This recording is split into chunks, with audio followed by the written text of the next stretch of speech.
pour étudier sa précieuse parole. Je suis entré il n'y a pas longtemps et je tenais 2 Bibles. J'avais une petite entrevue avec une dame ici et je lui disais que si j'utilise les 2 pour prêcher, c'est pour avoir un assez bon texte. Mais ça, c'est un lexique grec, donc il y a juste quelque chose que je désire lire là-dedans ce soir. C'est la traduction littérale du grec original en anglais. Et tout ce temps, ça m'a été d'une grande aide. Je désire simplement le lire parce que nous faisons maintenant une étude sur ce livre des Hébreux et c'est maintenant que nous en touchons le véritable sens profond. Il y a quelques minutes, je disais à Frère Neville, nous abordons cette partie au sujet de laquelle les gens se grattent la tête en disant « je ne crois pas ça ». Voyez-vous, c'est le genre que nous abordons, c'est ce que nous aimons. Un ministre me parlait disant « eh bien, je pense que beaucoup vont se gratter la tête ». J'ai dit « c'est ce que nous voulons faire ». Voyez-vous, la Bible ne comporte qu'un seul sens. Elle ne peut en avoir 2. Et si un verset de la Bible dit une chose et qu'un autre verset dit autre chose, alors il y a quelque chose qui ne va pas. Voyez-vous, elle doit dire la même chose d'un bout à l'autre. Mais souvenez-vous, quand on étudie la Bible, c'est caché aux yeux des sages et des intelligents, mais c'est révélé aux enfants parce que c'est un livre spirituel. Et ce n'est pas un livre occidental, c'est un livre oriental. Et il n'y a qu'une seule chose qui puisse l'interpréter, c'est le Saint-Esprit. Et je sais que chacun de nous aimerait dire que c'est le Saint-Esprit qui nous dit ce que nous croyons là-dedans. Eh bien, si chaque écriture s'aligne parfaitement, alors c'est le Saint-Esprit. Et si elle ne s'aligne pas, et qu'il y ait une brèche ici et une brèche là, alors il y a quelque chose qui ne va pas dans notre foi. Et oh, c'est un livre merveilleux. Maintenant, je désire que vous fassiez ceci pendant que nous étudions. Nous devons partir tôt le matin pour le Wyoming, le Seigneur voulant, priez pour nous. Et la semaine prochaine, Frère Graham Snelling ici, il est présent. Je l'ai entendu faire son annonce il y a quelques minutes. Et cette Église est en pleine coopération avec son réveil. Et nous prions Dieu de lui donner un réveil extrêmement riche et glorieux. Frère Graham a tenu un réveil, là, à Charlestown pour Frère Junior Cash. Et il y a eu juste une centaine de convertis, je crois. 84 convertis. Aussi, nous rendons gloire à Dieu pour cela. Et nous comptons en avoir 584 ici, à cet endroit. Frère Graham m'a rencontré aujourd'hui et il a dit, eh bien, Frère Bill, je suis certain que vous comprenez que je ne suis pas là pour commencer une autre œuvre opposée au tabernacle, car je fais partie du tabernacle.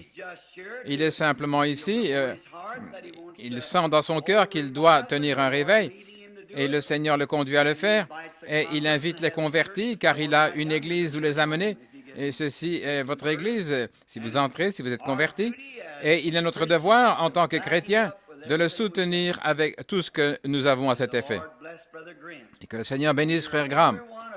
Et vous êtes chacun de vous cordialement invités à la réunion de Frère Graham avec toute la permission de cette Église et toute la collaboration pour l'aider en faisant tout ce que nous pouvons pour les âmes perdues et pour le royaume de Dieu. Que le Seigneur vous bénisse, Frère Graham, et qu'il vous donne de glorieuses réunions. Il ne sait pas quand il va terminer, il vient à peine de commencer. Et ainsi, Frère Graham a connu comme moi beaucoup de hauts et de bas. C'est comme ça la vie. Cela vous fait apprécier les hauts après être passé par les bas. Et si quelqu'un tombe et reste étendu là, c'est un lâche. Je fais confiance à celui qui se relève et qui essaye encore une fois. C'est vrai, je suis certain que vous comprenez ce que je veux dire. Eh bien, ne l'oubliez pas, c'est la semaine prochaine. Maintenant, dans ce livre des Hébreux, nous ne prendrons pas l'arrière-plan ce soir. Maintenant, dimanche prochain, le Seigneur voulant, Frère Neville l'annoncera. Frère Cox ou certains d'entre eux l'informeront Si nous rentrons à temps pour la réunion de dimanche prochain, il l'annoncera à la radio. Suivez donc, vous tous, son programme à la radio et invitez vos voisins à écouter.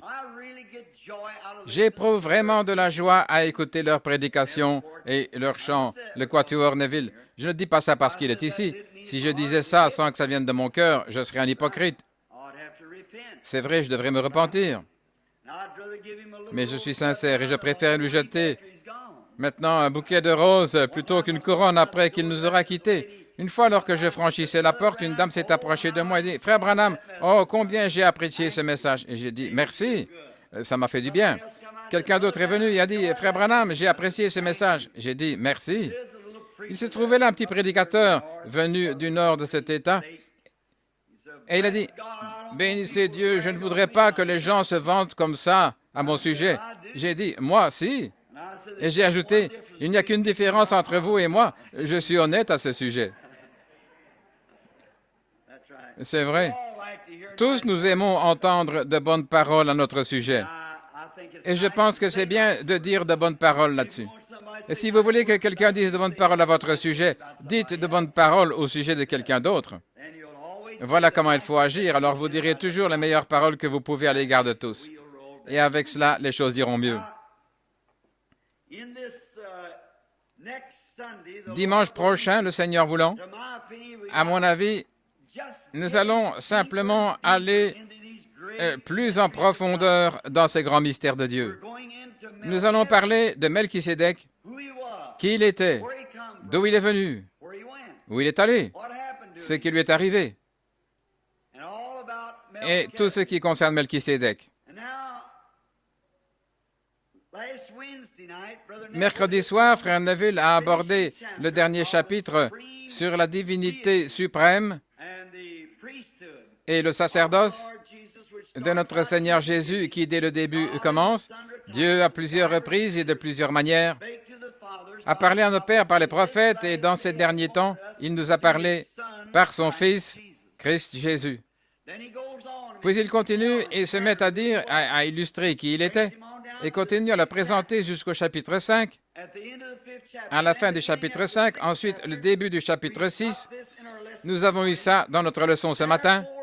C'est pourquoi, laissant les principes de la doctrine de Christ, allons vers la perfection. Combien ont aimé le message sur la perfection? Allons à la perfection. C'était là notre message ce matin, au chapitre 6 des Hébreux. Maintenant, nous abordons le passage où nous commencerons à toucher le point essentiel. Or, nous pouvons tous être d'accord sur ces choses, sur la divinité de Christ et le fait qu'il est le Fils de Dieu, et comment il était avec Dieu et Dieu avec lui, et comment il était en Dieu et Dieu en lui, etc. Nous sommes tous d'accord là-dessus. Mais maintenant, de là, je ne sais pas comment nous allons nous mettre d'accord. Ainsi, quoi que ce soit, dans chacune de ces soirées, je vais vous donner l'occasion de m'écrire un petit mot pour me dire ce que vous pensez. Ensuite, j'aurai à répondre aux questions. Et si je n'y arrive pas, je dirai, Frère Neville, qu'en pensez-vous? Je dirai, et il est là qu'il donne la réponse. Et c'est alors qu'il va lire dans le lexique grec. Et je pense qu'il est temps pour vous et moi de le faire aussi. Mais pour le moment, si nous sommes vraiment sincères et que nous venions dans un seul but, c'est d'apprendre, je désire aussi apprendre. Et la Bible a été écrite. Les Écritures ne peuvent être un objet d'interprétation particulière. Ça signifie que l'Écriture doit interpréter l'Écriture, voyez-vous. Chaque passage de l'Écriture doit interpréter un autre passage, et à travers toute la Bible, afin d'en faire une chose glorieuse, parce que Dieu ne peut changer. C'est le Dieu immuable. Maintenant, laissons. C'est pourquoi, laissons les principes de la doctrine de Christ, continuons vers la perfection. J'aime entendre Paul dire ces choses. Paul n'a jamais été le genre qui aime s'attarder trop longtemps sur un point. Il aimait aller plus en profondeur. Une fois, il a dit dans les Écritures, « Oubliant ce qui est du passé, Je cours vers le but de la vocation céleste. Voyez-vous, il continue d'avancer, de presser le pas. Il dit, maintenant, laissons les principes de la doctrine de Christ, qu'il était ce qu'il était. Allons vers la perfection. D'abord, nous voulions savoir, pouvons-nous être parfaits? Et nous avons découvert ce matin dans les Écritures, dans Matthieu 5, 28, que Jésus a dit que nous devions être aussi parfaits que Dieu, sans quoi nous n'entrerons pas. Puis nous avons découvert que nous étions chacun de nous nés dans le péché, enfantés dans l'iniquité, venus au monde en proférant des mensonges. Il n'y a rien de bon en nous. Ainsi, comment pourrions-nous donc arriver à la perfection? Et voici ce que nous découvrons en lisant et relisant, en comparant les Écritures entre elles, c'est que Jésus, par un seul sacrifice, a perfectionné pour toujours son Église. Nous sommes donc parfaits par Christ et nous sommes libres de jugement par Christ. Nous ne mourrons jamais par Christ. Nous avons perdu la mort et trouvé la vie par Christ. Non pas par une église, ni par une dénomination, ni par une chose fantastique, ni en parlant en langue, ni en criant, ni par émotion, ni en dansant dans l'esprit, mais par grâce. Dieu appelle qui il veut. Et nous découvrons que tout est par élection. Nous voyons que cela ne dépend ni de celui qui veut être sauvé, ni de celui qui veut, ni de celui qui court, mais c'est Dieu qui fait miséricorde. Et nul ne peut venir à Jésus si Dieu ne l'attire premièrement. Ainsi qu'avez-vous à voir là-dedans, en fin de compte, vous n'avez rien à voir là-dedans. Vous êtes en dehors du tableau pour commencer. Nous avons vu que jamais l'homme ne cherche Dieu. C'est Dieu qui cherche l'homme. Et nous avons ensuite vu que Dieu est la seule source de la vie éternelle. Nous avons vu que tout ce qui est éternel n'a ni commencement ni fin. Nous avons donc vu que l'enfer a eu un commencement et qu'il a aussi une fin. Et personne ne peut dire que l'enfer dure pour toujours. Plutôt pour toujours, oui, pour toujours, mais pas éternellement. Pour toujours, c'est un espace de temps. La Bible dit, pour toujours, au siècle des siècles. Et maintenant, regardez, et voyez si pour toujours ne signifie pas un espace de temps. Jonas a dit qu'il était dans le ventre du grand poisson pour toujours. Et dans beaucoup d'autres écritures, pour toujours, ne signifie qu'un espace de temps, mais éternel. C'est pour toujours, toujours et toujours et toujours. C'est ça, éternel. Et nous découvrons que l'enfer n'est pas éternel, mais qu'il est pour toujours. Et la raison, il faut donc faire attention à ces mots. Sinon, vous serez dans la confusion. Maintenant, souvenez-vous, seules les choses qui n'ont pas eu de commencement n'ont pas de fin. C'est pourquoi Jésus a dit, « Celui qui écoute mes paroles et qui croit à celui qui m'a envoyé a la vie pour toujours. » Est-ce correct? Non. Il a la vie éternelle. Et le mot éternel, c'est Dieu. Voici ici, dans le lexique grec, Zoé, la vie de Dieu en vous. Et vous êtes tout aussi éternel que Dieu, parce que vous avez Dieu en vous. Votre vieille nature meurt, la nature du monde, et vous êtes devenu une nouvelle création.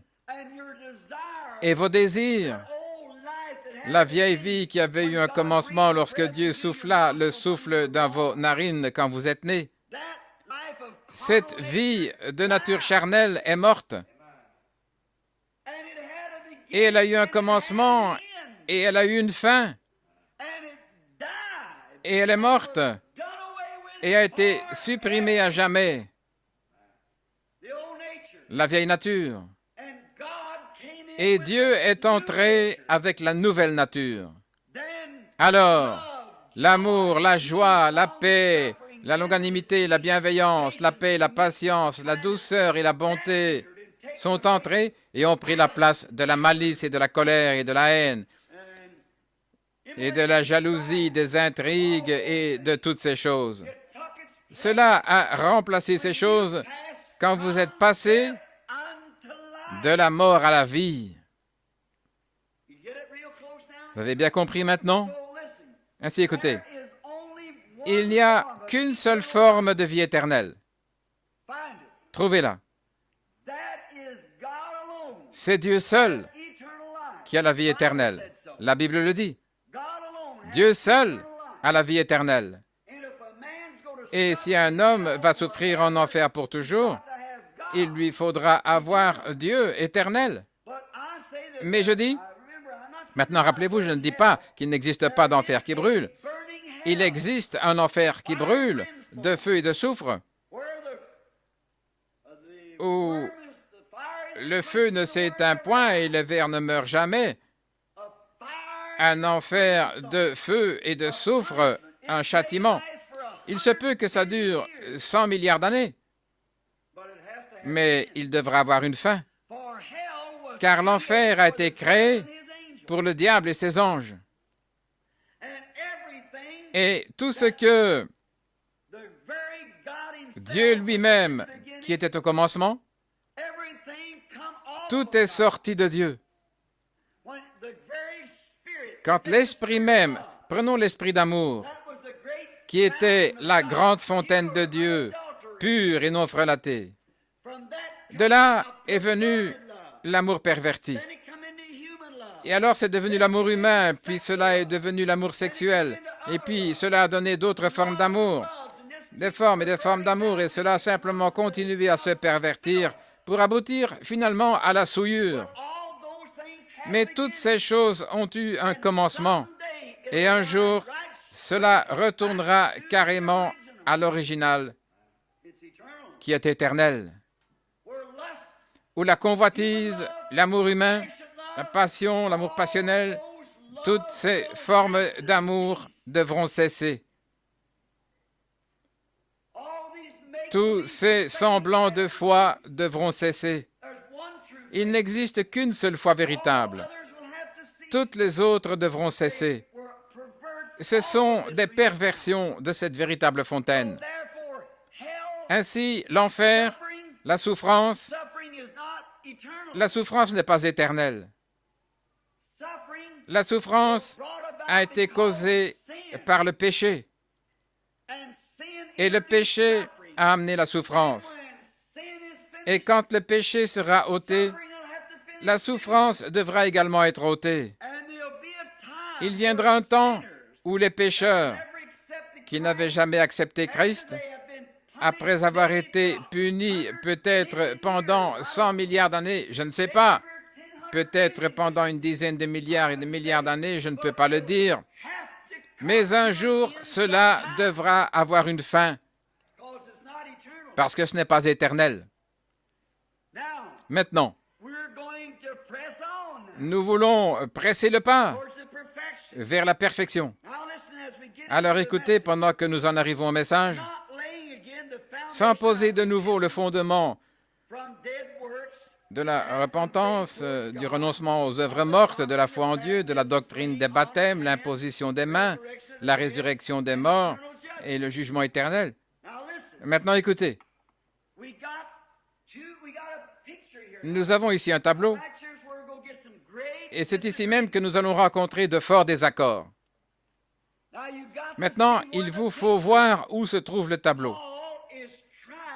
Paul essaie ici de séparer la loi de la grâce. Nous avons deux tableaux. L'un est charnel, l'autre est spirituel. Et Paul essaie d'établir la différence entre les deux pour la montrer aux Juifs. Cette lettre est adressée aux Hébreux. Et toute l'épître aux Hébreux essaie de montrer que le modèle de l'Ancien Testament est le type du Nouveau. Ainsi, vous pouvez considérer ici 2 tableaux. Maintenant, écoutez bien pendant que nous lisons. Alors, il dit, laissant les principes de la doctrine de Christ, allons vers la perfection. Eh bien, nous avons vu ça ce matin. Comment nous sommes rendus parfaits? Rendus parfaits, absolument sans tache et irréprochables, sans un seul péché sur nous. Êtes-vous au-dessus de la tentation? Jamais. Péchez-vous chaque jour? Oh oui. Mais cependant, nous sommes rendus parfaits parce que nous sommes en lui. Et Dieu ne peut plus du tout nous juger, sinon il ne peut pas être juste. Il nous a déjà jugés en lui. Quand il a jugé Christ, il m'a jugé. Il vous a jugé. Et il ne peut plus me juger parce qu'il a subi mon châtiment. Et si j'ai été acquitté et que j'ai reçu un reçu pour montrer que j'ai racheté ma montre de la maison de prêt sur gage et que quelqu'un essaie de la ramener là, alors que j'ai un reçu, je l'ai racheté. Et si le diable essayait de m'imposer un châtiment, j'ai un reçu qui montre que j'ai été racheté. Oui, monsieur. Plus de jugement. Celui qui écoute mes paroles et qui croit celui qui m'a envoyé a la vie éternelle et ne viendra point en jugement, mais il est passé de la mort à la vie. Voilà mon reçu. Il a fait la promesse. Maintenant, ce tableau ici, sans poser de fondement, de nouveau, les fondements du renoncement aux œuvres mortes, de la foi en Dieu, la doctrine du baptême, l'imposition des mains, la résurrection des morts, le jugement éternel. Maintenant, rappelez-vous, avez-vous remarqué ce mot qui a été utilisé une fois de plus? Nous l'avons utilisé ce matin, le jugement éternel. Quand Dieu parle une fois, cela demeure éternel. Cela ne peut être changé le moins du monde. Ainsi, le jugement est éternel. C'est toujours le jugement. Et peu importe la génération dans laquelle nous vivons, une génération vivra et nous vivrons tous et c'est pour toujours et pour quelque temps que ce soit. Mais le jugement de Dieu est toujours éternel. Il doit le faire ainsi parce qu'il a prononcé la parole. Quand Dieu prononce une parole, elle doit être éternelle. C'est vrai. Maintenant, laissez-moi lire cela à partir du grec. Écoutez ce qui est écrit. C'est pourquoi, laissant les principes de la doctrine de Christ, l'expiation, nous devrions nous avancer. Eh bien, je n'arrive pas à lire ça. C'est effacé. Sans poser de nouveau la forme, nous y voilà, sans faire de nouveau de réforme, une forme de réforme à partir des œuvres causant la mort. Maintenant, ce lexique n'est absolument pas du tout une traduction, c'est simplement le mot grec pour ce que dit l'anglais. Et il est dit, nous ne voulons pas écouter ici, sans poser le fondement de la réforme à partir des œuvres causant la mort. Maintenant, si vous avez ceci à l'esprit, il dit ici que ce type de réforme cause la mort. Paul a dit, laissant les éléments ou les principes, tendez à ce qui est parfait sans poser de nouveau le fondement du renoncement aux œuvres mortes de la foi en Dieu, des doctrines du baptême, l'imposition des mains, la résurrection des morts, le jugement éternel. Ces formes ou ces types de réformes causent la mort. Voilà le terme exact. Voilà en vérité ce que Paul a écrit. Voyez-vous ce qu'il essaie de faire? Alors toutes ces choses comme les baptêmes, L'un est baptisé en arrière, l'autre en avant, l'un au nom du Père, Fils et Saint-Esprit, l'autre au nom de Jésus, l'un comme ceci et l'autre comme ça. Et toutes ces différentes petites choses au sujet des baptêmes et de l'imposition des mains. Dieu soit béni, j'ai le don d'imposition des mains. Alléluia, on peut l'obtenir comme ceci. Alléluia. Mettez tout cela de côté parce que ce sont des œuvres mortes. Ces réformes, le fait de réformer. Voyez-vous, il parle d'une autre catégorie de gens et il dit, éloignons-nous de cela et allons vers la perfection. Vous comprenez? Et l'Église ne progresse toujours pas à cause de ces choses. C'est ce qu'ils essayent de faire, c'est ce qu'ils essayaient. L'Église hébraïque primitive essayait de dire, eh bien, j'ai été baptisé par immersion et j'ai eu ceci et cela et toutes ces choses.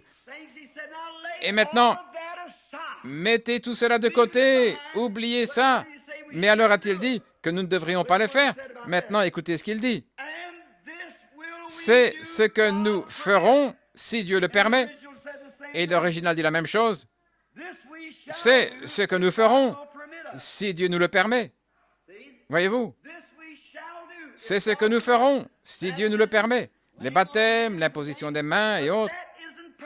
Mais ça, ce n'est pas parfait. Ce n'est qu'une réforme charnelle. Et c'est là que s'arrêtent les églises aujourd'hui. C'est à cette réforme charnelle. L'une d'elles dit, oh, eh bien, l'eau, le mot baptême signifie ceci, signifie cela. Et on a fondé des organisations et les uns aspergent, les autres versent de l'eau et d'autres baptisent en avant, d'autres en arrière et tout le reste. Certains posent les mains aux malades et d'autres font des gens des apôtres et certains font des gens des prophètes et ainsi de suite par imposition des mains. Et ils prêchent la résurrection d'entre les morts, ce qui est très bien, et la divinité suprême de Christ, c'est très bien. Et il dit, tout ça, ce sont des réformes formalistes. Nous avons fait des réformes. Maintenant, allons vers la perfection. Vous comprenez? Maintenant, regardez. Voici, on en arrive maintenant au point essentiel, car il est impossible que ceux qui ont été une fois éclairés, qui ont goûté le don céleste, qui ont eu part au Saint-Esprit, qui ont goûté la bonne parole de Dieu, la puissance du siècle à venir, et s'ils sont tombés, qu'ils soient encore renouvelés et amenés à la repentance, puisqu'ils crucifient pour leur part le Fils de Dieu et l'exposent à l'ignominie. Maintenant, je sais ce que vous, légalistes, vous avez à l'esprit, maintenant même. Mais vous êtes dans l'erreur. Très bien. Je me tiens fermement là-dessus, et la Bible confirme que quand Dieu sauve un homme, celui-ci est sauvé à ce moment-là et pour l'éternité. Vous ne pouvez pas faire qu'elle dise le contraire. Un fondamentaliste est venu me voir il n'y a pas longtemps et a dit « Je vous ai eu sur un point, prédicateur Branham.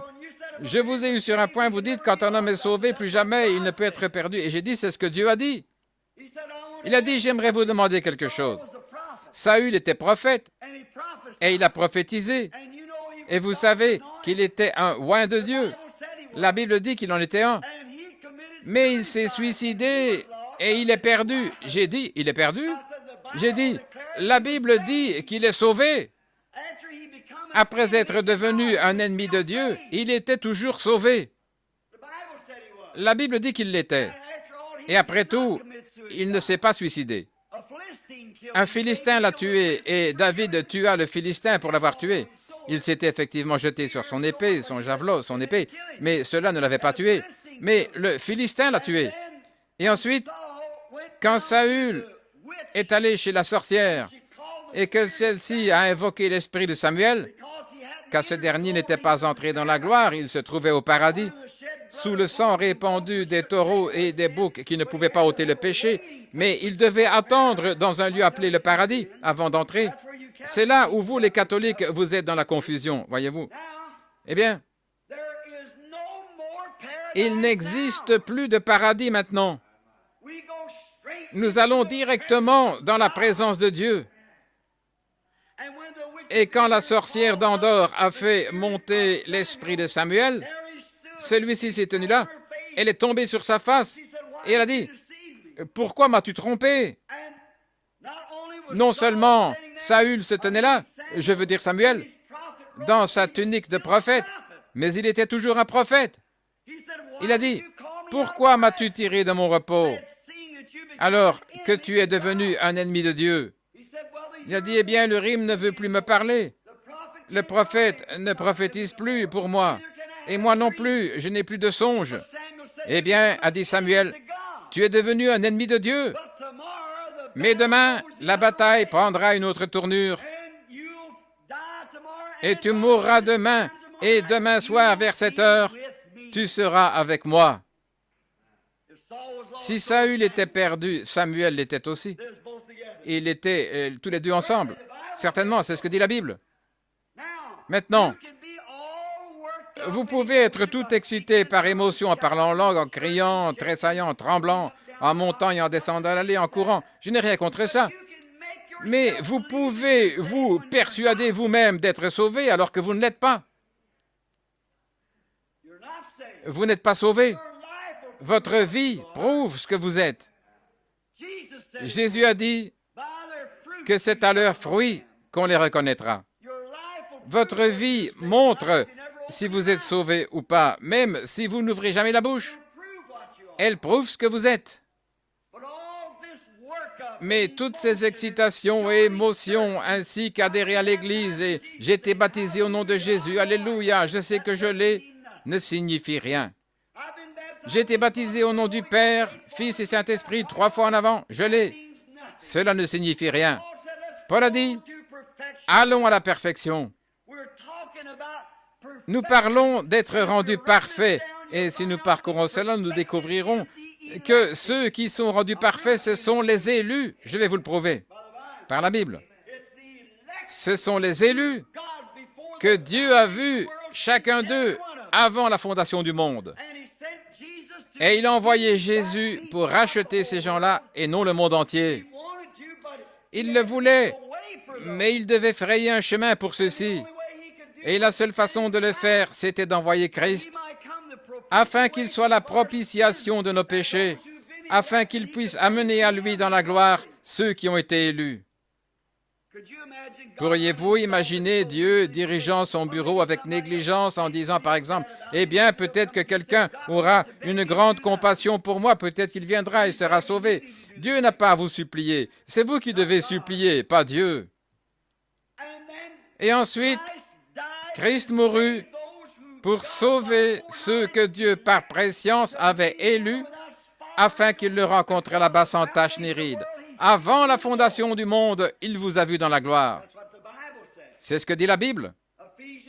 Éphésiens chapitre 1, chapitre 5, verset 1. Dieu a prédestiné par la prescience.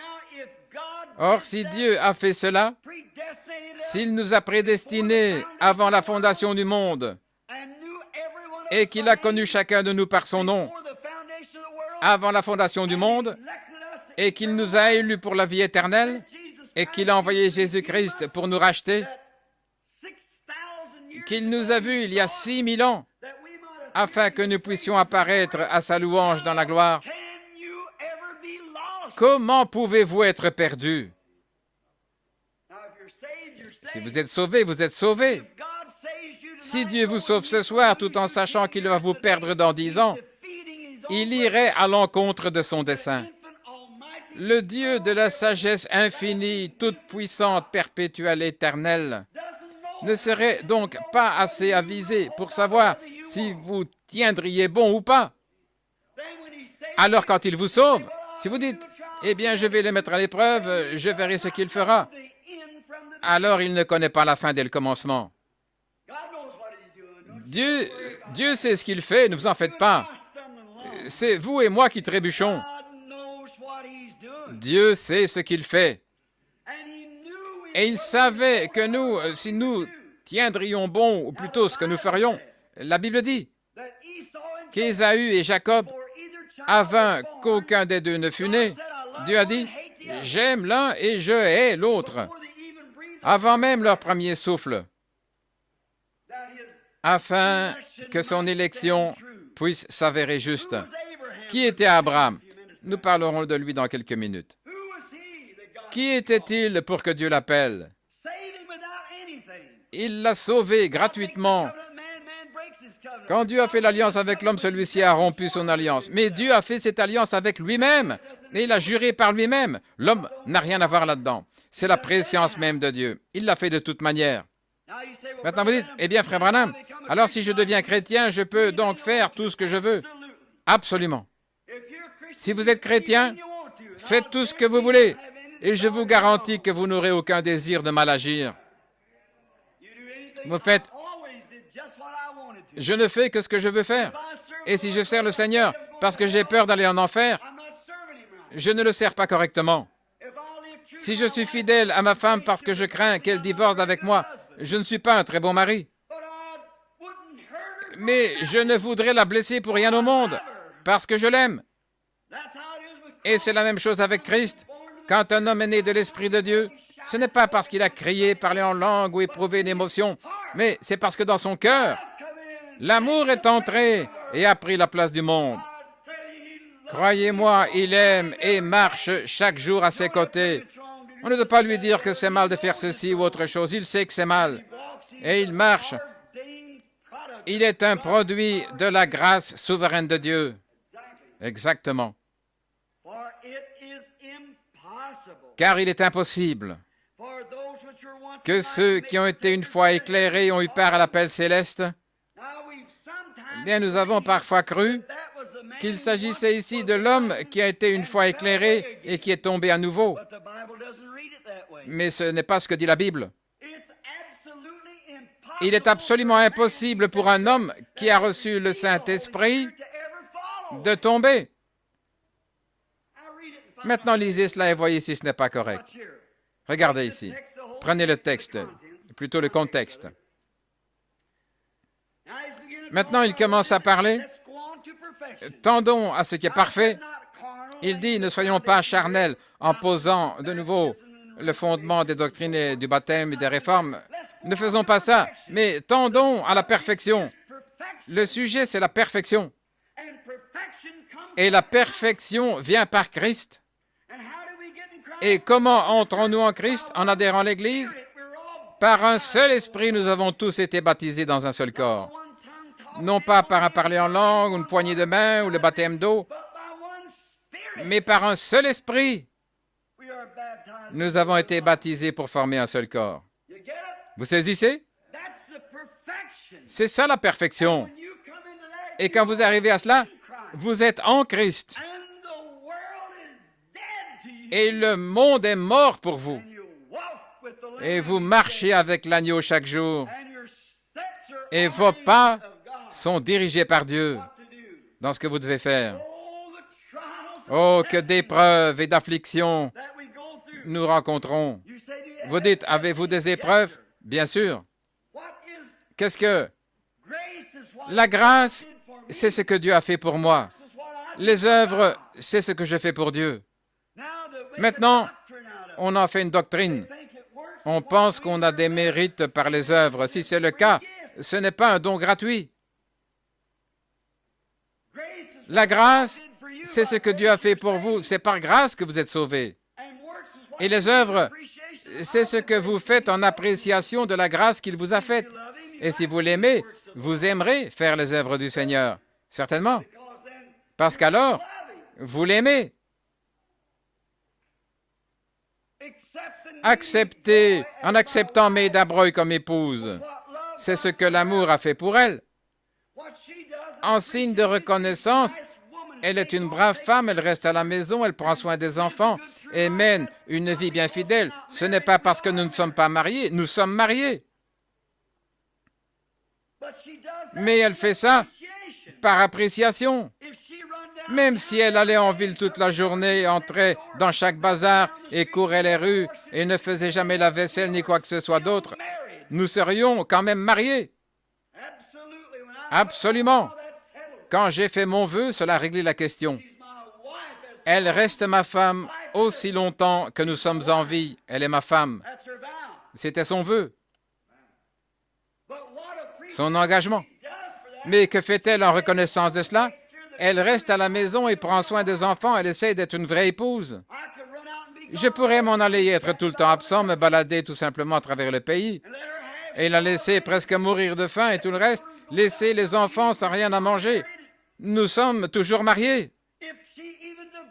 Même si elle divorce d'avec moi, je serai toujours marié. Aussi longtemps que je suis en vie, j'ai fait ce vœu jusqu'à ce que la mort nous sépare. C'est vrai. Nous sommes toujours mariés. Et pourtant, je pourrais être un mari lamentable, et elle pourrait être une épouse lamentable. Ainsi, si nous nous aimons, nous restons ensemble et nous portons le fardeau ensemble. C'est ainsi qu'il en est de Dieu et son Église. Quand vous naissez dans le royaume de Dieu, vous avez des hauts et des bas. C'est vrai. Mais vous êtes toujours un chrétien. Vous êtes toujours né de l'Esprit de Dieu. Il se peut que Dieu soit obligé de vous ôter prématurément de la terre. Il est impossible que ceux qui ont été une fois éclairés, qui ont goûté le goût, le don céleste, et qu'ils ne soient jamais tombés, qu'ils soient encore renouvelés et amenés à la repentance. Maintenant, je sais à quoi vous pensez, Église. Permettez-moi de prendre quelque chose d'un peu plus fort, afin que les légalistes puissent réellement se taire. Allons dans Hébreux chapitre 10 et regardons ici un instant. Chapitre 10, verset 26. Car si nous péchons volontairement, après avoir reçu la connaissance de la vérité, il ne reste plus de sacrifice pour le péché, mais une attente terrible du jugement et l'ardeur d'un feu qui dévorera le rebelle. Celui qui a violé la loi de Moïse meurt sans miséricorde sur la déposition de 2 ou 3 témoins. De quel pire châtiment sera jugé celui qui aura foulé aux pieds le Fils de Dieu, qui aura tenu pour profane le sang de l'alliance par lequel il a été sanctifié et qui aura outragé les œuvres de la grâce. Maintenant, vous dites, qu'en est-il de ça, frère Branham? Qu'est-ce que c'est? Eh bien, quand je lis simplement, je me dis, l'Écriture ne dit pas ça, il ne s'agit pas d'un chrétien, il s'agit d'un homme qui a entendu la parole et qui s'en est éloigné, voyez-vous? Car si nous péchons, qu'est-ce que le péché? L'incrédulité. Si nous sommes volontairement incrédules, après que l'Évangile nous a été prêché, il ne reste plus de sacrifice pour le péché. Qu'est-ce que le péché? L'incrédulité. Lisez Saint Jean chapitre 4, Jésus dit, « Celui qui ne croit pas est déjà condamné. » Le péché, ce n'est pas fumer, boire, commettre adultère. Vous faites ces choses parce que vous êtes un incrédule. Ce sont simplement les attributs. Vous faites ces choses parce que vous êtes un incrédule. Le simple fait d'arrêter de fumer, d'arrêter de boire, etc., ne signifie pas que vous êtes chrétien. Ce sont simplement les attributs de votre conversion. Mais vous pouvez faire l'un comme l'autre et ne pas être malgré tout un chrétien. Maintenant, remarquez, quiconque est volontairement incrédule, non pas après avoir reçu Christ dans son cœur, la Bible ne dit pas ça, elle dit, si nous péchons volontairement, si nous sommes volontairement incrédules, après avoir reçu la connaissance de la vérité, vous comprenez? Il ne s'agissait pas du tout d'un chrétien. Une femme est venue me voir il n'y a pas longtemps et a dit, « Frère Branham, je suis chrétienne, mais j'ai blasphémé contre le Saint-Esprit. » J'ai dit, « C'est impossible. Un chrétien ne peut pas blasphémer contre le Saint-Esprit. Vous ne pouvez pas le faire. Un esprit chrétien rend témoignage de l'Esprit de Christ, voyez-vous. Et vous dites, tout ce qui est de Dieu est Dieu. Mais si vous avez un esprit charnel, vous vous moquerez et vous rirez du Saint-Esprit. Peu m'importe si vous allez à l'Église, vous demeurez un pécheur et vous blasphémez contre le Saint-Esprit. Quand ils voyaient Jésus discerner leurs pensées, ils disaient qu'il était un diseur de bonne aventure. Jésus disait, « Je vous pardonne pour ça, mais quand le Saint-Esprit sera venu, Si vous dites un mot contre lui, cela ne vous sera jamais pardonné. En effet, il disait qu'il avait un esprit impur, traitant d'impur l'esprit de Dieu. Un chrétien ne peut pas faire ça. Un chrétien traitera toujours de juste l'esprit de Dieu. Voyez-vous, un chrétien ne peut pas blasphémer contre le Saint-Esprit. C'est le profane qui blasphème. Ceux qui se tenaient là n'étaient pas des chrétiens, c'étaient des religieux, c'étaient des juifs orthodoxes, des docteurs en théologie, et ainsi de suite, et ils se moquaient de lui et de ses œuvres, traitant d'impur l'esprit qui accomplissait les œuvres de Dieu. Et aujourd'hui, combien, à votre avis, blasphèment contre le Saint-Esprit, tout en portant le titre de docteur en théologie ou docteur en philosophie? Combien d'éminents orthodoxes, catholiques, protestants, empesés, se promènent dans les rues et se moquent de l'action du Saint-Esprit? Ils sont tellement raffinés et instruits. C'est vrai. Mais ils se moquent du Saint-Esprit et par conséquent, ils blasphèment contre lui. Mais un chrétien né de nouveau ne peut pas le faire. Il dira, c'est mon frère, c'est l'Esprit du Dieu vivant. C'est vrai. Un chrétien ne peut pas blasphémer contre le Saint-Esprit. C'est le pécheur qui blasphème contre le Saint-Esprit, l'incrédule. Le pécheur, l'incrédule. Il n'y a que deux possibilités. Ou vous êtes un croyant, ou vous êtes un incroyant. Maintenant, faites attention ici. Pour que cette chose soit vraiment réglée, j'ai eu une vision qui m'a toujours tracassé. Il y a des années, je considérais cette chose et je disais, « Oh, si quelqu'un recevait le Saint-Esprit et que par la suite il rétrogradait, il serait perdu pour toujours. » Je ne parvenais pas à concilier les deux choses. Je disais, « Alors comment se fait-il que la Bible dise, « Celui qui écoute mes paroles et qui croit celui qui m'a envoyé a la vie éternelle, éternelle, et ne vient point en jugement, mais il est passé de la mort à la vie. Tous ceux que le Père m'a donnés viendront à moi, et aucun d'eux n'est perdu, je le ressusciterai au dernier jour. Personne ne peut les ravir de ma main. » Comment cela ne concorde-t-il pas avec ceci? Je n'arrivais simplement pas à comprendre. Il est impossible que ceux qui ont été éclairés... Je me disais, quelque chose ne marche pas. Je n'arrive simplement pas à le saisir. Et j'ai assisté à une petite réunion pentecôtiste il y a des années. Je pense ce soir qu'il n'y a plus personne dans l'église qui s'en souvient. Ça fait bien des années. C'était juste au moment où le tabernacle était en construction. À moins que ce soit Frère Graham là au fond ou quelqu'un d'autre. Je ne sais pas si vous étiez là au début. Je pense que Frère Mahoney y était, oui, juste avant que je me marie. Quand ce don opérait, j'avais peur. On me disait que c'était du diable. Je ne comprenais pas jusqu'à ce que l'ange du Seigneur m'explique. Je suis allé à Mishawaka et j'ai assisté à cette réunion et je n'avais jamais entendu autant de cris, de pleurs et de louanges à Dieu. Je me suis dit, frère, ça c'est le ciel. Et oh, combien ils sautillaient. Ils avaient dû tenir cela dans le nord à cause de la ségrégation. Les gens de couleur et les blancs étaient ensemble. Les différentes assemblées pentecôtistes s'étaient fusionnées et étaient devenues l'Église unifiée de Pentecôte. Et quel réveil ils avaient là, au tabernacle de Frère Rao à Mishawaka. Et moi, un petit curieux, j'étais assis sur une chaise au fond observant tout ça. Je n'avais jamais vu ces choses auparavant. Il y avait là un homme assis. C'est la première fois que j'en parle en public. Un homme était assis d'un côté et un autre de l'autre, et l'un parlait en langue et l'autre interprétait. Et ils annonçaient différentes choses qui allaient se produire. Donc, l'un parlait en langue et l'autre interprétait. Et je me disais, oh là là, n'est-ce pas merveilleux? Je me disais, que c'est glorieux, ce doit être des anges, sous une forme humaine qui sont descendus.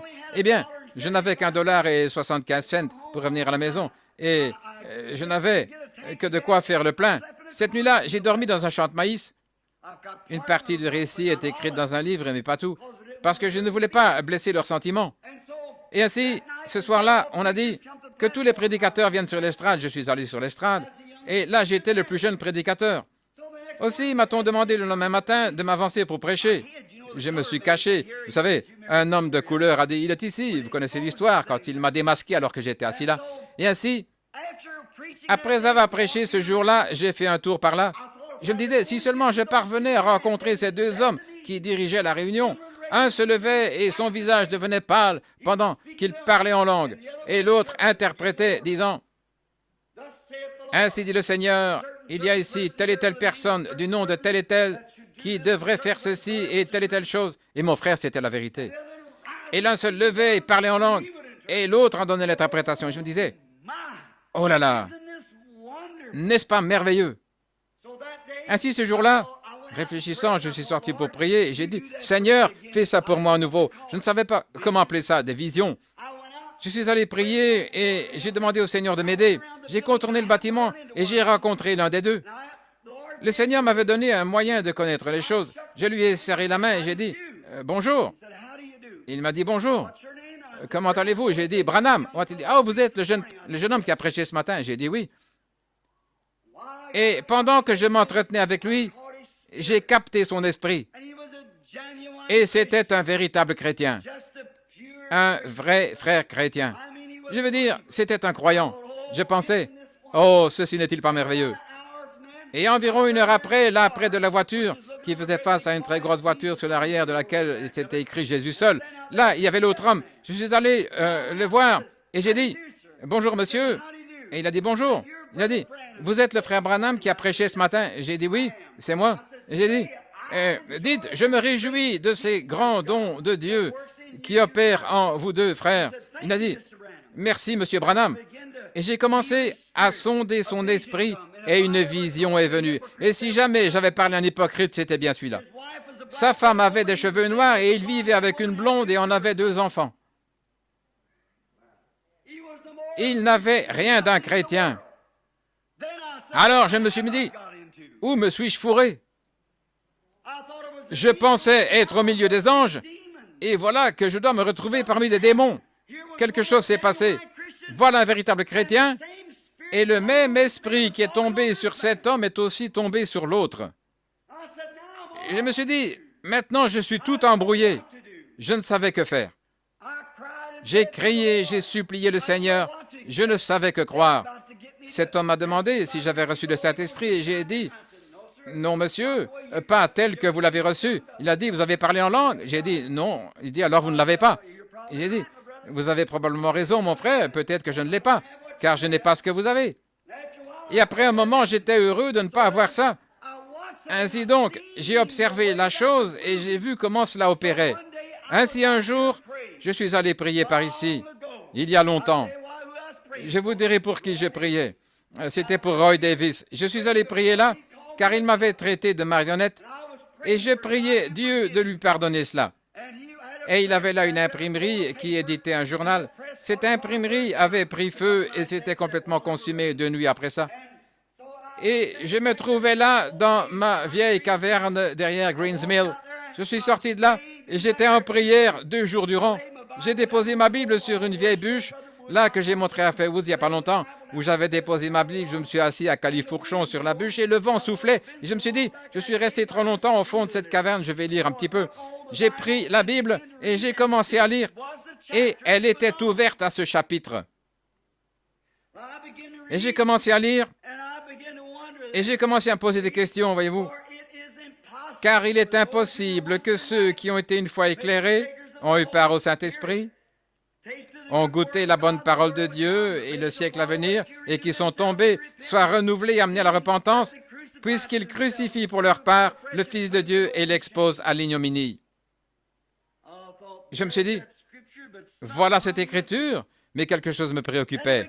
Alors j'ai commencé à penser, c'est ici, au début qu'il en a parlé, sans poser le fondement mort de la repentance, au début, sans poser le fondement de la repentance, et il dit ici, renouveler et ramener à la repentance, mais allons vers la perfection, laissant ces choses derrière. Puis j'ai commencé à lire, et j'ai lu le verset suivant. Lorsqu'une terre est abreuvée par la pluie qui tombe souvent sur elle, et qu'elle produit une herbe utile à ceux pour qui elle est cultivée, elle participe aux bénédictions de Dieu.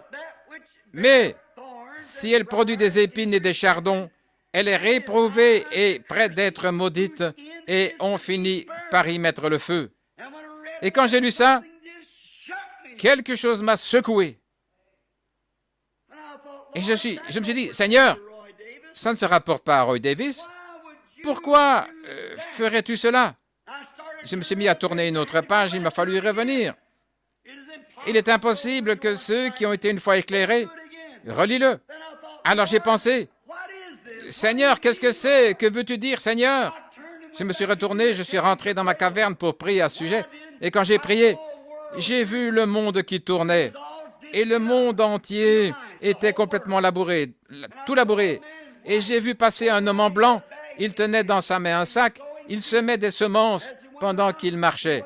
Il est allé vers la courbure de la terre. Et dès qu'il est arrivé, voilà qu'un homme en habit vraiment noir, un homme à l'apparence rusée, se faufilait comme ceci en guettant. Et il avait une semence. Et il jetait quelque chose derrière lui. Pendant qu'il parcourait la terre, il surveillait tout le monde et jetait sa semence. Je me tenais là, regardant la vision. Après son départ, le monde fit une rotation et il y eut une très grande moisson. Et c'était du blé. Et il y avait des mauvaises herbes, des gratterons et des choses semblables dans le blé. Puis vint la sécheresse. Et oh, ce petit blé a penché la petite tête et a eu soif d'eau. Le petit gratteron avait la tête penchée et elle avait soif d'eau. Chacun priait pour qu'il pleuve. Et un moment après, s'est formé un gros nuage qui a simplement arrosé toute la terre. Et le petit gratteron a sauté et a commencé à crier « Gloire à Dieu, Alléluia, que le Seigneur soit loué !» Et le petit blé a sauté et a commencé à crier « Gloire à Dieu, que le Seigneur soit loué !» Et alors je me suis rappelé l'Écriture, là, dans le livre de Matthieu, au chapitre 5, verset 45. Écoutez ce que Jésus dit dans Matthieu 5, 45. Écoutez attentivement alors que nous lisons. Matthieu, chapitre 5, verset 45, 46. Et pour commencer au 44, « Mais moi je vous dis, aimez vos ennemis. Bénissez ceux qui vous maudissent, faites du bien à ceux qui vous haïssent, et priez pour ceux qui vous maltraitent et qui vous persécutent, afin que vous soyez fils de votre Père qui est dans les cieux, car il fait lever son soleil sur les méchants et sur les bons, et il fait pleuvoir sur les justes et les injustes. » Ainsi, vous voyez, la même pluie qui fait croître le blé fait croître le gratteron. Et alors j'ai compris, voilà le confesseur charnel qui est juste dans l'église, mais ses fruits, il se peut qu'il crie, saute, danse, parle en langue, mais quant à ses fruits, c'est un gratteron. Et voilà l'autre qui a le même esprit. Le Saint-Esprit peut bien tomber au milieu d'un groupe de gens et un hypocrite peut crier par le Saint-Esprit, tout comme le gratteron peut vivre de la pluie qui est envoyée. C'est ce dont parle Paul ici. Mais il est impossible au gratteron de devenir du blé ou au blé de devenir un gratteron. Vous avez compris? Car il est impossible que ceux qui ont été une fois éclairés et qui ont eu part au don du Saint-Esprit et ont goûté la bonne parole de Dieu et la puissance du siècle à venir tombent et qu'ils soient renouvelés. Écoutez ce qu'il dit. Car la pluie tombe souvent sur la terre pour l'arroser et la revêtir et la préparer. Mais ce qui est épine et chardon est prêt d'être rejeté. C'est pourquoi, laissant les principes de la doctrine de Christ, allons vers la perfection, sans poser de nouveau le fondement du renoncement aux œuvres mortes envers Dieu, de la foi et tout ça, les doctrines des baptêmes, l'imposition des mains et ces choses. Voyez-vous, le croyant charnel, là dans ces jours-là, tout comme aujourd'hui, ils aiment dire « Eh bien, je suis membre d'église, je me suis repenti, je me suis avancé, j'ai fait ma confession, j'ai été baptisé. » Voyez-vous, ils se basent sur des réformes charnelles. Et qu'est-ce que ça donne? Cela produit des gratterons. Et que fait la perfection? C'est le blé. Le blé, c'est la parole de Dieu. Il l'utilise pour présenter sa parole. C'est une semence. elles donnent des fruits. Ça dépend de la semence qui est semée dans votre cœur. Si vous venez à l'Église tout simplement parce que vous avez peur d'aller en enfer, si vous adhérez à l'Église parce que vous ne voulez pas aller en enfer, vous êtes toujours un gratron. Si vous adhérez à l'Église simplement pour être populaire, vous êtes encore un gratron. Si vous avez fait toutes ces choses formalistes qu'on doit faire et que c'est tout ce que vous avez, vous êtes encore un gratron. Mais un vrai et authentique chrétien tend à ce qui est parfait jusqu'à ce que le monde soit mort et que vous deveniez une nouvelle créature en Christ Jésus. Alors il est impossible que cet homme tombe. C'est ce que dit la Bible. Voyez-vous comment cela concorde avec le reste des Écritures? Voyez-vous comment ça met les choses en place? Comment peut-elle dire ici, celui qui a été sauvé une fois, il ne peut plus jamais être perdu, et dire là, mais si vous êtes perdu, ou plutôt si vous blasphémez, c'est impossible. Certainement, si vous êtes blasphémateur, vous n'êtes pas un chrétien. Nul, s'il parle par l'Esprit de Dieu, ne dit Jésus est anathème. Saint Jean 4, plutôt 1 Jean 4. Nul, s'il parle par l'Esprit de Christ, ne dit Jésus est anathème ou maudit. Chaque esprit qui est de Dieu et qui est dans l'Église chrétienne est en accord avec tout ce que Dieu dit. Nous lisons ici, il a été blessé pour nos péchés, c'est par meurtrissure que nous sommes guéris. Le vieil esprit charnel dit, les jours des miracles sont passés, je suis le Dr Jones, voyez-vous. La guérison divine, ça n'existe pas. Une religion du cœur, ça n'existe pas. Vous êtes simplement excité, vous êtes émotionnel, voyez-vous. Nous sommes presbytériens, luthériens ou quoi que ce soit. Nous savons à quoi nous nous tenons. Mais que dit l'Esprit de Dieu? Jésus-Christ le même hier. Amen, dit l'Esprit de Dieu. Il s'accorde immédiatement avec la parole. Oui, c'est bien ça. Voyez-vous ce que je veux dire maintenant? Ces réformes charnelles causent la mort, a dit Paul. Mais là où vient la vie, cette perfection, celui qui écoute mes paroles, qui croit celui qui m'a envoyé, a la vie éternelle. Et il ne vient point en jugement, mais il est passé de la mort à la vie. Je lui donnerai la vie éternelle et je le ressusciterai au dernier jour. Tous ceux que le Père m'a donnés viendront à moi et aucun d'eux ne sera perdu. Il ne peut se perdre. Et voilà ce que ça fait. Ce que cela fait, les gens pensent que cela rend frivole. Mon frère, on ne sert pas Dieu comme si on était sous la menace d'un méchant. Dieu n'est pas de ces gars avec un fouet qui vous pousse ça et là. Il est un père. Il est amour. Dieu est amour. Et la Bible dit dans Saint Jean, celui qui aime est de Dieu. Vous aimez Dieu. Si je sortais et si je m'enivrais ce soir, je n'ai jamais bu de ma vie, mais si je sortais et je m'enivrais, je ne craindrais pas d'être fouetté.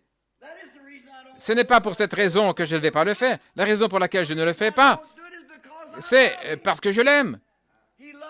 Il m'aime. Il ne s'agit pas d'agir selon la loi. Il ne s'agit pas de quelque chose que je devrais faire. C'est parce qu'il l'a déjà fait pour moi et je l'aime pour cela. Vous y voilà. Ainsi, avec cet esprit qui se trouve dans la promesse selon laquelle je lui donne la vie éternelle et il ne périra jamais. A-t-il menti ou a-t-il dit la vérité? Il a dit la vérité. Ainsi, voyez-vous ce que ceci veut dire? Il est impossible à un homme de tomber après avoir été une fois sous la grâce. Il ne le peut pas. Il peut tomber, bien sûr, mais pas pour revenir sur la repentance. Retourner au point où il ferait encore les vieilles choses. Ainsi, vous tous qui courez d'un réveil à l'autre, d'un endroit à l'autre, ne voyez-vous pas que vous n'êtes pas stable? Vous n'êtes pas bien établi? Certainement. Vous dites, frère Branham, je ne sais pas. Dieu ne m'aurait certainement pas donné ce ministère qu'il m'a donné pour me laisser demeurer dans l'erreur.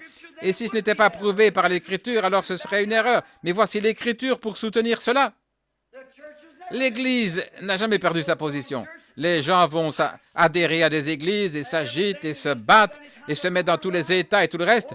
Et ils mènent n'importe quelle espèce de vie. Oh oui, je suis chrétien. J'ai entendu aujourd'hui la confession d'une petite dame qui m'a dit que son mari vivait avec un autre homme. Elle les a surpris à plusieurs endroits.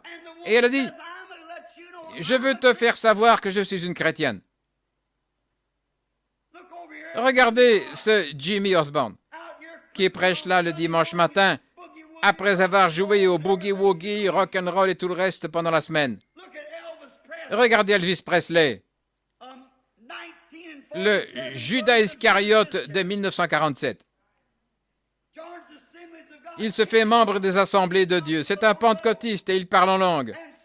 Et qui est considéré comme le Saint-Esprit, mais il a envoyé plus d'armes dans les tourments que tous les contrebandiers d'alcool en 50 ans. Il a perverti l'esprit des petits adolescents à travers le monde, au point que de petites filles arrachent leurs sous-vêtements et les jettent sur le podium pour qu'il y mette son autographe.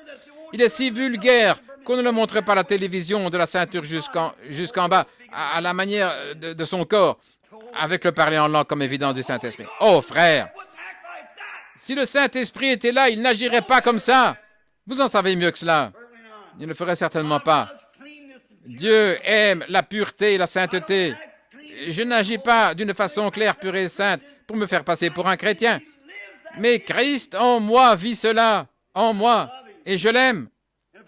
Et si j'agis mal, je me sens condamné et sur le champ, je dis, oh Dieu, pardonne-moi. Chaque jour, je dois demander pardon.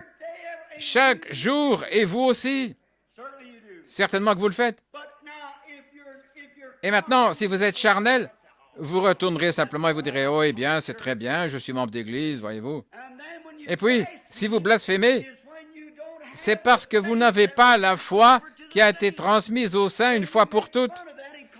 Alors vous vous en moquez, vous traitez ça de mauvais esprit en disant c'est une bande d'exaltés. À ce moment-là, vous avez traversé la ligne de démarcation entre la grâce et le jugement, alors c'en est fini de vous pour toujours. Jésus a dit un seul mot contre cela, ne sera jamais pardonné, ni dans ce siècle, ni dans le siècle à venir. Et un chrétien né de l'esprit ne peut dire du mal contre lui, parce qu'il ne peut pas le faire. Il s'accorde avec cela. C'est vrai. Voilà pourquoi les gens essayent de me dire que la colonne de feu, là, qui apparaît ici parmi nous, ils essayent de dire que c'est le diable, que c'est simplement de la fiction, et ainsi de suite. Mais l'appareil photo a prouvé que ça ne l'était pas. Et les œuvres sont basées très exactement sur la Bible. La même colonne de feu qui a rencontré Paul en route vers Damas, toutes ces choses qu'il a faites en ce temps-là, il les fait exactement de la même manière selon la Bible. Il est Christ, le Fils de Dieu. Et quand nous naissons de nouveau, nous avons la vie éternelle et nous ne pouvons pas périr. Il serait impossible à cet homme de tomber.